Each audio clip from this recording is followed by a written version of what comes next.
வணக்கம். நமக்கு எல்லாருக்குமே ரொம்ப நல்லா தெரிஞ்ச ஐடிசி லிமிடெட் அதோட ஸ்டாக் பிரைஸ் அது ஆல் டைம் ஹைலேருந்து ஒரு 13% இறங்கியிருக்கு. இந்த ஸ்டாக் ஒரு ரீசெண்டா ஒரு பெருசா மூவ்மெண்ட் எதுவும் இல்ல. ஒரு 450லேருந்து 500 அந்த ரேஞ்சுக்குள்ளாரே ஒரு ரேஞ்ச் பவுண்டா ஆடிக்கிட்டு இருக்கு. இந்த ஸ்டாக்குக்கு ஃபியூச்சர் எப்படி இருக்கு? இதோட ஃபினான்ஷியல் எப்படி இருக்கு? இவங்க வந்து டீமெர்ஜர் ஹோட்டல் பிசினஸ பண்றேன்னு சொன்னாங்களே, அதோட ரெக்கார்ட் டேட் என்ன? என்ன வந்து ரேஷியோல பண்றாங்க? இந்த ஸ்டாக்கோட பேசிக் ஃபண்டமெண்டல்ஸ் எப்படி இருக்கு? இதோட டார்கெட் பிரைஸ் என்ன 1 இயர்ல? அனலிஸ்ட் என்ன சொல்றாங்க? இத வந்து ஹோல்ட் பண்ணலாமா? இல்ல இந்த டைம்ல வாங்கலாமா? இல்ல விக்கலாமா? அப்படின்னு ஒரு டீட்டெயில் அனாலிசிஸ் பார்ப்போம். ஸோ இந்த கம்பெனி 1910ல ஆரம்பிச்சாங்க. உங்களுக்கு இந்த ஃபேமஸ் அவங்களோட பிராண்ட்லாம் தெரியும். இதோ இங்க குடுத்துருக்கேன் பாத்துங்க. இந்த 1910ல இந்த கம்பெனி ஆரம்பிச்சாங்க இல்லையா? அப்ப இந்த கம்பெனியோட பேர் வந்து இம்பீரியல் டொபாக்கோ கம்பெனி. அதுதான் உங்களுக்கு ஐடிசி அப்படின்னு சொன்னாங்க. அதுக்கப்புறம் இந்த கம்பெனி வந்து 1970ல வந்து பேரை மாத்துனாங்க. இந்தியா டொபாக்கோ கம்பெனின்னு சொன்னாங்க. அதுக்கப்புறம் 1974ல வந்து இந்த கம்பெனி வந்து ஐடிசி லிமிடெட் அப்படின்னு மாத்துனாங்க. ஸோ இவங்க வந்து 1910ல ஆரம்பிச்சாலும் அவங்களுடைய பேக்கேஜிங் பிசினஸ் இருக்குங்களா, அவங்க டொபாக்கோ கம்பெனியா தான் ஆரம்பிச்சாங்க. ஸோ பேக்வர்ட் இன்டகிரேஷன் அவங்க ரா மெட்டீரியல் அதுக்கு ரிலவெண்ட் இதெல்லாம் பண்றது. ஸோ இவங்க வந்து பேக்வர்ட் இன்டகிரேஷன் ப்ராடக்ட்ல வந்து இறங்கி அந்த பேக்கேஜிங் வந்து இவங்களே பண்ணாங்க. அந்த பிசினஸ் வந்து 1925ல ஆரம்பிச்சாங்க. உங்களோட ஹோட்டல் பிசினஸ் பாத்தீங்கன்னா 1979ல ஆரம்பிச்சாங்க. ஸோ இவங்க லைன் ஆஃப் பிசினஸ் என்னன்னு பார்த்துருவோம். சிகரெட் இதோட பேரண்ட் கம்பெனி வந்து பிரிட்டிஷ் அமெரிக்கன் டொபாக்கோ பேட் அப்படின்னு சொல்லுவோம். ஸோ சிகரெட் தான் இன்னைக்கும் வந்து அவங்களுக்கு மேஜர் ரெவன்யூ கொடுத்துட்டு இருக்கு, ப்ராஃபிட்டும் அதான் கொடுத்துட்டு இருக்கு. சிகரெட்டோட டோட்டல் கான்ட்ரிபியூஷன் பார்த்தீங்கன்னா க்ளோஸ் டு ஒரு 38% இருக்கு டோட்டல் ரெவன்யூல. ஸோ அடுத்தது பார்த்தீங்கன்னா எஃப்எம்சிஜி தான் இந்த பிராண்ட் எல்லாம் உங்களுக்கு காமிச்சேன். இந்த கம்பெனி சிகரெட்ல இருந்து கொஞ்சம் கொஞ்சமா வந்து எஃப்எம்சிஜில ஃபோக்கஸ் பண்றாங்க. அதுக்கப்புறம் ஹோட்டல் இண்டஸ்ட்ரீஸ்ல இருக்காங்க. அப்புறம் வந்து அக்ரி ப்ராடக்ட்ல இருக்காங்க. அக்ரினா உங்களுக்கு வந்து அந்த டொபாக்கோ இருக்கு இல்லைங்களா, அந்த லீஃப் அதெல்லாம் வந்து இவங்க எக்ஸ்போர்ட் பண்றாங்க. அப்புறம் பிரிண்டிங் அண்ட் பேக்கேஜிங் பேப்பர் அந்த இதுல இருக்காங்க. அதுக்கப்புறம் ஸ்மால் இதுல வந்து ஐடில இருக்காங்க. ஐடிசி இன்ஃபோடெக் அப்படின்னு ஒரு கம்பெனி இருக்கு. ஸோ இதெல்லாம் தான் மேஜர். ஸோ இதுல வந்து எஃப்எம்சிஜியும் சிகரெட்டும் சேர்ந்து எவ்வளவு கான்ட்ரிபியூட் பண்ணுதுன்னா டோட்டல் ரெவன்யூல க்ளோஸ் டு ஒரு 61% வந்து அது கான்ட்ரிபியூட் பண்ணுது. அதுக்கப்புறம் பாத்தீங்கன்னா செகண்ட் லார்ஜஸ்ட் பாத்தீங்கன்னா அக்ரி பிசினஸ் இருக்கு. 25% வந்து அது கான்ட்ரிபியூட் பண்ணுது. பேப்பர் அண்ட் பிரிண்டிங் அதெல்லாம் பாத்தீங்கன்னா அது ஒரு 9% பண்ணுது. அப்புறம் ஹோட்டல் பாத்தீங்கன்னா 3% அந்த மாதிரி கான்ட்ரிபியூட் பண்ணுது. இவங்க டொபாக்கோல நம்பர் 1 கம்பெனி. ஸோ இவங்களோட காம்படிட்டர்லாம் உங்களுக்கு தெரியும். VST industries, Philips. இவங்க நம்பர் 3 வந்து ஹோட்டல் பிசினஸ்ல. ஸோ நம்பர் 1 உங்களுக்கு எல்லாம் தெரியுமே இந்தியன் ஹோட்டல்ஸ். அது வந்து இந்த டாடா குரூப்போடது. செகண்ட் வந்து ஓபராய். தேர்ட் வந்து பாத்தீங்கன்னா ஐடிசி. ஐடிசி உங்களுக்கு நம்ம சென்னையிலே பார்த்தீங்கன்னா நிறைய ஹோட்டல்ஸ் இருக்கு. ஹோட்டல் பிசினஸ் வந்து டீமர்ஜர் பண்றேன்னு லாஸ்ட் இயர் அனௌன்ஸ் பண்ணாங்க. அந்த ரேஷியோவும் சொல்லிட்டாங்க. 10 ஷேர் ஆஃப் நீங்க ஐடிசி வந்து வச்சீங்கன்னா அவங்க வந்து ஒரு ஷேர் வந்து ஹோட்டல் பிசினஸ் தராங்க. ஹோட்டல் பிசினஸ் இப்ப பாத்தீங்கன்னா உங்களுக்கு லீடர் யாருன்னு பார்த்து சொன்னேன் இல்லைங்களா, இப்போ அவங்களோட மார்க்கெட் பிரைஸ் பாத்தீங்கன்னா ஸ்டாக் பிரைஸ் பாத்தீங்கன்னா கிட்டத்தட்ட ஒரு 800 அந்த ரேஞ்சில் இருக்கு. செகண்டா இருக்கிறவங்க வந்து ஒபராய் வந்துன்னா அவங்களுக்கு 300 பிளஸ்ல இருக்கு. ஸோ இந்த இது டிமர்ஜர் பண்ணி வந்தா ஈஸியா ஈவன் 300 வந்தா கூட நமக்கு ஒரு ப்ராஃபிட்டா தான் இருக்கும்.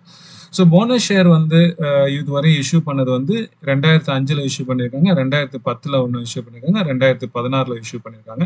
அந்த டிமர்ஜர் பத்தி பேசணும் இல்லைங்களா, டிமர்ஜரோட வந்து அவங்க டேட் வந்து அப்ராக்சிமேட்டா சொல்லியிருக்காங்க. இந்த ஃபினான்ஷியல் இயர் எண்ட்ல வந்து டிமர்ஜர் பண்ணுவாங்க அப்படின்னு சொல்லியிருக்காங்க. ஸோ ஐடிசி வந்து ஒரு டிவிடெண்ட் வந்து ரெகுலரா பே பண்ணிட்டு இருக்காங்க. இவங்க வந்து லாஸ்ட் இயர் பாத்தீங்கன்னா ₹15.75 வந்து பே பண்றாங்க. இவங்க டிவிடெண்ட் ஈல்டு பாத்தீங்கன்னா வருஷத்துக்கு ஒரு 3% அந்த மாதிரி கொடுத்துட்டு இருக்காங்க. இந்த கம்பெனியோட ஸ்டாக் ஷேர் ஹோல்டிங் பேட்டர்ன் பாத்தீங்கன்னா உங்களுக்கு எஃப்ஐஎஸ் இதுல நிறைய வச்சிருக்காங்க. ஸோ 40% இதுல வச்சிருக்காங்க. அதுக்கப்புறம் பாத்தீங்கன்னா உங்களுக்கு நம்ம ஊர்ல வந்து எல்ஐசி அந்த இன்சூரன்ஸ் கம்பெனிஸ்லாம் அவங்களே ஒரு 20% க்ளோஸ் டு வச்சிருக்காங்க. அதுக்கப்புறம் வந்து இந்த மியூச்சுவல் ஃபண்ட்ஸ், அப்புறம் அதர் டொமஸ்டிக் இன்ஸ்டிடியூஷனல் இன்வெஸ்டர் அவங்களும் க்ளோஸ் டு ஒரு வந்து 20% அந்த ரேஞ்சில் வச்சிருக்காங்க. அதுக்கப்புறம் ரீட்டைல் இன்வெஸ்டர் அவங்க வச்சிருக்காங்க. கொஞ்சம் ஃபினான்ஷியல்ஸ் எப்படி இருக்குன்னு பாத்துருவோம். இவங்க ஃபினான்ஷியல் வந்து இங்க கொடுத்துருக்கேன். இந்த ஃபினான்ஷியல் இயர் 24-25 அவங்க ப்ரீவியஸ் ஃபினான்ஷியல் இயர் 23-24 இங்க கொடுத்துருக்கேன். ஸோ இவங்களோட ரெவென்யூ பாத்தீங்கன்னா இந்த Q2 குவார்டர் 2 ரெவென்யூ 20,736 கோடி. இதே லாஸ்ட் இயர்ல சேம் பீரியட்ல இவங்க ரெவென்யூ பாத்தீங்கன்னா ஒரு 17,774 கோடி. growth பாத்தீங்கன்னா ரெவென்யூ growth ஒரு 16% கிட்ட இருக்கு. growth நல்லா இருக்கு.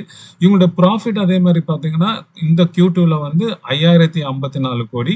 இதே லாஸ்ட் இயர் இதே சேம் டைம்ல இவங்க ப்ராஃபிட் பாத்தீங்கன்னா 4,965 ஒரு மார்ஜினலா வந்து இன்க்ரீஸ் ஆயிருக்கு. ஸோ இவங்களோட ஹோட்டல் செக்மெண்ட் கொஞ்சம் நல்லாவே இன்க்ரீஸ் ஆகுது. 12% வந்து growth காமிச்சிருக்காங்க. ஸோ இதோட ஏர்னிங் பர் ஷேர் பாத்தீங்கன்னா இந்த குவார்டருக்கு வந்து 3.99. இது லாஸ்ட் இயர் இந்த குவார்டர்ல வந்து 3.93. இப்போ கம்பெனியோட பேசிக் பாத்தீங்க, ஃபினான்ஷியல் பாத்தீங்க, நம்ம இப்ப அடுத்ததா வந்து ஸ்டாக்கை வந்து அனலைஸ் பண்ணலாம். நான் full time investor plus AMFI certified mutual fund advisor. உங்களுக்கு மியூச்சுவல் ஃபண்ட் ரிலேட்டட் ஏதாவது டவுட் இருக்கு, இல்லை எஸ்ஐபி ஏதாவது போடணும், இல்லை ஃபண்ட் ஏதாவது நீங்கள் செலக்ட் பண்ணுறதுல உங்களுக்கு சப்போர்ட் வேணும், இல்லை உங்களுக்கு எஃப்டியோட இருக்கிறதுலே ஹையர் இன்ட்ரெஸ்ட் ரேட்டாக இருக்கிற மாதிரி வந்து ஏதாவது பாண்டு இல்லை என்சிடிஸ் வேணும், இல்லை உங்கள் போர்ட்ஃபோலியோ மேனேஜ் பண்ணணும், உங்கள் கம்ப்ளீட்டாக இருக்கிற போர்ட்ஃபோலியோ ரீஸ்ட்ரக்சர் ஏதாவது பண்ணணும், இல்லை வெல்த் மேனேஜ்மெண்ட் ரிலேட்டட் எந்த கொரிஸாக இருந்தாலும் நான் இங்கே கொடுத்துருக்க மொபைல் நம்பரில் நீங்கள் காண்டாக்ட் பண்ணலாம். ஸோ இந்த கிராஃபை பாருங்க, உங்களுக்கு வந்து இந்த ஸ்டாக் எப்படி வந்து மூவ் ஆயிருக்குன்னு தெரியும் லாஸ்ட் 1 இயர்ல. ஸோ இந்த லாஸ்ட் 1 இயர்ல ஒரு நல்ல ஒரு ஆசிலேஷன்ல இருக்கு. 200 டேஸ் மூவிங் ஆவரேஜ் பார்த்தீங்கன்னா உங்களுக்கு க்ளோஸ் டு வந்து 465 470 அந்த ரேஞ்சில் இருக்கு. 50 டேஸ் மூவிங் ஆவரேஜ் பார்த்தீங்கன்னா உங்களுக்கு 485 அந்த ரேஞ்சில் இருக்கு. ஸோ இப்போதைக்கு இந்த ஸ்டாக் வந்து 200 டேஸ் மூவிங் ஆவரேஜ்லையும் 50 டேஸ் மூவிங் ஆவரேஜ் கீழே தான் வந்து இந்த ஸ்டாக் வந்து ட்ரேட் ஆயிருக்கு. ஸோ இந்த ஸ்டாக் வந்து 5 இயர்ஸா எப்படி இருக்கு நீங்க பாருங்க. ஸோ டிசம்பர் 2019ல அந்த சமயத்துல பாத்தீங்கன்னா க்ளோஸ் டு வந்து உங்களுக்கு 160 அந்த ரேஞ்சில் இருக்கு. அதுக்கப்புறம் பாத்தீங்கன்னா கொஞ்சம் கொஞ்சமா அப்படியே மூவ்மெண்ட் அந்த அந்த 160 அந்த ரேஞ்ச்ல இருந்து 200 ஒரு 2 வருஷமா ஆடிக்கிட்டு இருந்துச்சு. அதுக்கப்புறம் பாத்தீங்கன்னா இது வந்து கொஞ்சம் அப்படியே ஸ்லோவா ஏறி அப்புறம் 400 450 அந்த ரேஞ்ச்ல வரும் 530 வரையும் மேக்ஸிமம் போயிட்டு வந்துச்சு. ஸோ இந்த ஸ்டாக் பாத்தீங்கன்னா நம்ம இந்தியன் கிரிக்கெட் ராகுல் டிராவிட் மாதிரி அவ்வளவா ஃபாஸ்டாலாம் போகாது, ரொம்ப ஸ்லோவா தான் இருக்கும், பட் ரொம்ப ஸ்டெடியா இருக்கும். இது மார்க்கெட் விழும்போது கூட இது பயங்கரமா விழாது, அதே மாதிரி ஏறும்போது இது பயங்கரமா ஏறாது. ஸோ இந்த கம்பெனியோட வந்து ரேஷியோஸ் பிளஸ் வந்து பெர்ஃபார்மன்ஸ் சேல்ஸ் growth அப்படின்றத பார்க்கலாம். இங்க கரண்ட் பிரைஸ் 462 இருக்கு. ஸோ ஆல் டைம் ஹை வந்து 529 போயிருக்கு. 52 வீக்ஸ் 399ல இருக்கு. இதோட பி பாத்தீங்கன்னா 28ல ட்ரேட் ஆயிட்டு இருக்கு. இதோட இண்டஸ்ட்ரி பி பாத்தீங்கன்னா 30. இங்க கொடுத்துருக்கிறது வந்து உங்களுக்கு டொபாக்கோ பிசினஸோட பி. இது வந்து ஏன்னா நான் சொல்லியிருக்கேன் இதுல வந்து உங்களுக்கு டொபாக்கோ இருக்கு, பிளஸ் வந்து எஃப்எம்சிஜி இருக்கு, பிளஸ் வந்து ஹோட்டல் இருக்கு, ஸோ பிரிண்டிங் பேக்கேஜிங் எல்லாமே இருக்கு. ஸோ நீங்க இதே வந்து எஃப்எம்சிஜியோட பாத்தீங்கன்னா அதோட இண்டஸ்ட்ரி பி பாத்தீங்கன்னா க்ளோஸ் டு ரஃபா பாத்தீங்கன்னா 50க்கு மேல இருக்கு. ஹோட்டல் இண்டஸ்ட்ரி பாத்தீங்கன்னா அதோட பியும் க்ளோஸ் டு வந்து உங்களுக்கு 30க்கு மேல இருக்கும். ஓவராலா கன்சிடர் போது இந்த பி வந்து ஓரளவுக்கு நார்மல் பிஇயா தான் இருக்கு. இவங்களோட ரிட்டர்ன் ஆன் கேபிட்டல் எம்ப்ளாய்ட் பாத்தீங்கன்னா 37.5 and ROE return on equity பாத்தீங்கன்னா 28% இருக்கு. இது ரொம்ப நல்லா இருக்கு. இவங்களோட ஆபரேஷனல் எஃபிஷியன்சியும் நல்லா இருக்கு. இதோட ஃபேஸ் வேல்யூ ₹1. டெட் பாத்தீங்கன்னா ரொம்ப வந்து கம்மி 304. இது வந்து ஆல்மோஸ்ட் 0 தான். ஸோ அதனால அது ஒரு பாசிட்டிவ் டெட் ஃப்ரீ கம்பெனி இது. ஸோ இவங்களோட ஏர்னிங் பர் ஷேர் பர் இயருக்கு பாத்தீங்கன்னா 16.4 rupees இருக்கு. இவங்களோட சேல்ஸ் growth வந்து 3 இயர்ஸா நான் எடுத்திருக்கேன், ஏன்னா ஜஸ்ட் 1 இயர் மட்டும் பார்க்க கூடாதனால. அது பாத்தீங்கன்னா க்ளோஸ் டு 13% இருக்கு. ஸோ growth நல்லா இருக்கு. அதே மாதிரி குவார்டர் அண்ட் குவார்டர் வந்து பாத்தீங்கன்னா உங்களுக்கு 16.7% இயர் ஆன் இயர் வந்து ஏறி இருக்கு. அதே மாதிரி வந்து ப்ராஃபிட்டும் பாத்தீங்கன்னா 3 இயர்ஸ்ல வந்து உங்களுக்கு 15.6% இயர் ஆன் இயர் பாத்தீங்கன்னா உங்களுக்கு இம்ப்ரூவ் ஆயிருக்கு. ஸோ இதெல்லாம் வந்து positive news. Last 3 month return பாத்தீங்கன்னா 9.62. உங்களுக்கு தெரியும் லாஸ்ட் 3 மந்த்ஸ் வந்து நிஃப்டி 50 வந்து க்ளோஸ் டு 11 to 12% கரெக்டா இருக்கு. ஸோ அதுதான் நான் சொன்னேன், இது ஒரு சாலிட் கம்பெனி. ஏறும்போதும் பயங்கரமா ஏறாது, இறங்கும் போதும் பயங்கரமா இறங்காது. ஸோ ரிட்டர்ன் ஓவர் 6 months பாத்தீங்கன்னா 4.8% இருக்கு. 1 இயருக்கு பாத்தீங்கன்னா 3.82 இருக்கு. ஸோ உங்களுக்கு 1 இயர்ல தெரியும் நிறைய கம்பெனிஸ் நல்லாவே 40-50% ஏறி இருக்கு. ஆனா இந்த கம்பெனி அந்த அளவுக்கு 1 இயர்ல ஏறல.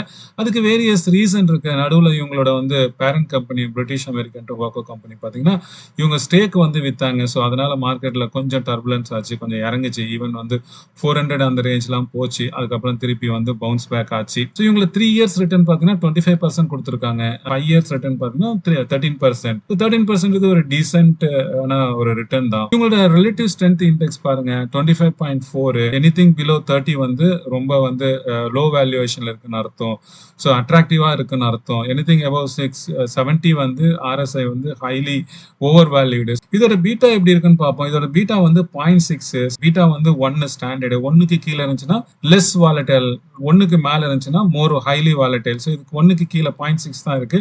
அதனால வாலட்டாலிட்டி பொறுத்தவரை இந்த கம்பெனி வந்து அந்த அளவுக்கு இருக்காது. இதோட பிஇ பிளஸ் ஆர்எஸ்ஐ உங்களுக்கு ஆர்ஓசிஇ ஏர்னிங் பர் ஷேர் இதை எல்லாத்தையும் கம்பேர் பண்ணி பார்க்கும்போது இந்த ஸ்டாக் வந்து ஈஸியா நம்ம எல்லாருமே சொல்லுவோம் இது வந்து அண்டர் வேல்யூ ஸ்டாக் அப்படின்றது. ஸோ இப்போ இந்த ஸ்டாக்கோட 1 இயர் டார்கெட் பிரைஸ் என்னவா இருக்கும், அனலிஸ்ட் என்ன ரெக்கமெண்டேஷன் பண்றாங்க, இந்த ஸ்டாக்கை வந்து இப்போ வாங்கலாமா இல்ல வந்து இப்போ வித்தரலாமா இல்ல வச்சிருக்கவங்க இதை ஹோல்ட் பண்ணலாமா, தோணும் கொஸ்டின்ஸ் எல்லாம். ஸோ அதை இப்போ பார்க்கலாம். இந்த கேண்டில் சார்ட் பாருங்க, இதோட பிரைஸ் மூவ்மெண்ட் எப்படி இருக்குன்னு உங்களுக்கு தெரியும். ஸோ ஸோ இது வந்து மோர் ஆஃப் இப்போ பார்த்தீங்கன்னா மோர் ஆஃப் நெகட்டிவ் இதுதான் இருந்துட்டு இருக்கு.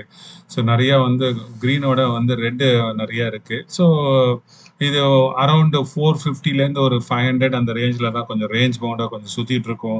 ஸோ அதுக்கு மேலே வந்து போகிறதுக்கு வந்து ஏதாவது பாசிட்டிவ் நியூஸ் வந்தால் இது மேலே போகிறதுக்கு சான்சஸ் இருக்கு. இல்லாட்டினா வந்து இந்த ரேஞ்சில் தான் கொஞ்ச நாள் சுற்றிட்டு இருக்கும். ஸோ இதோட அனலிஸ்ட் என்ன சொல்றாங்க அப்படின்னு பார்ப்போம். 541 1 இயர் டார்கெட் சொல்றாங்க. அதாவது 14% சைடில் மூவ்மெண்ட் இருக்கும் அப்படின்றது சொல்லுவாங்க. ஸோ இப்போ மினிமம் வந்து இப்போ கீழே போகிற மாதிரி இருந்துச்சுன்னா இது வந்து ஒரு 420 அந்த ரேஞ்சில் போகிறதுக்கு சான்சஸ் இருக்கு அப்படின்னு சொல்றாங்க. இதுவரை மேக்ஸிமம் போனால் இது வந்து 590 அந்த மாதிரி போகிறதுக்கு சான்சஸ் இருக்கு அப்படின்னு டிஃப்ரெண்ட் அனலிஸ்ட் டிஃப்ரெண்ட் இது சொல்றாங்க.